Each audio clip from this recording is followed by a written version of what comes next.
আসসালামু আলাইকুম ভাইরা, ভালো আছেন? ওয়ালাইকুম আসসালাম রহমতুল্লাহ। জুবের ভাই, কি করতেছিলেন আপনি? ইয়াসিন ভাই, আমরা ক্লাস যেহেতু আমাদের এখন শুরু হয় নাই, তো ক্লাসে এই সময়টা কাজে লাগানোর জন্য আমরা মসজিদে প্রাঙ্গণে বসে আছি এবং পরে একটা আয়াত নিয়ে আবার ও, কথা বলছিলাম আর কি। আমাকে যদি জানাতেন একটু। জানাবো, আচ্ছা ঠিক আছে।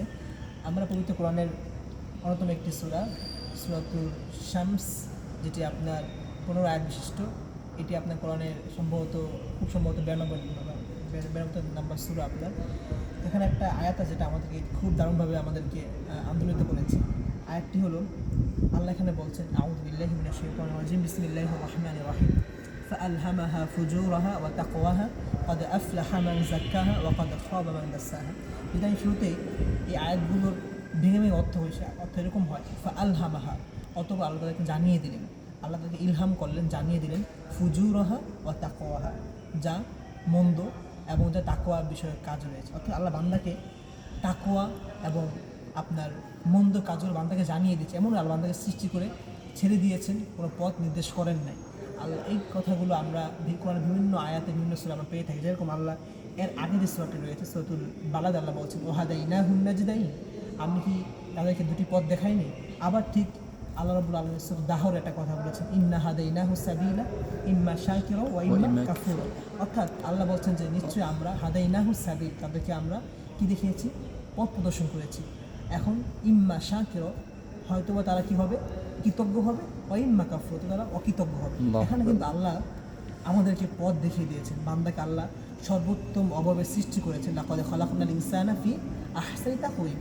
আল্লাহ বলছেন মানুষকে সর্বোত্তম অভাবে সৃষ্টি করেছেন এবং সৃষ্টি করার পর এদেরকে পথ দেখিয়ে দিয়েছেন, ভালো মন্দ খারাপ সঠিক পথ আল্লাহ দেখিয়ে দিয়েছেন। তো আল্লাহ এটাই বলছেন যে আলহামাহা ফুজুরাহা ওয়া তাকওয়াহা, তাদেরকে আমি পাপাচারের পথ যেটা ওটা আমি তাদের জ্ঞান দিয়েছি এবং তাকওয়ার পথ ওটা আমি জ্ঞান দিয়ে দিয়েছি। তো এখন বান্দার বিষয়ে বান্দা কী করবে? হ্যাঁ, তারপর আল্লাহ পাক বলছেন, কদ আফলাহা মান যাক্কাহা ওয়া কদ খাবা মান দাসসাহা।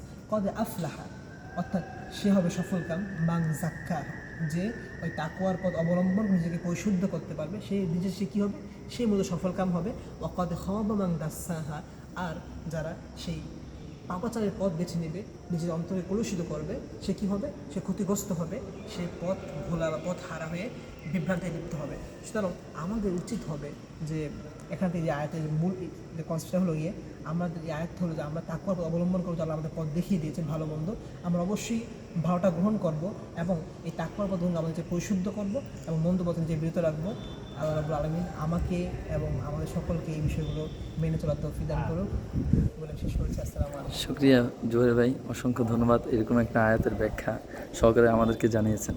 ইনশাল্লাহ চেষ্টা করব আমরাও এভাবে নিজেদের জীবনকে আল্লাহর পথে ঢেলে যেন সাজাতে পারি।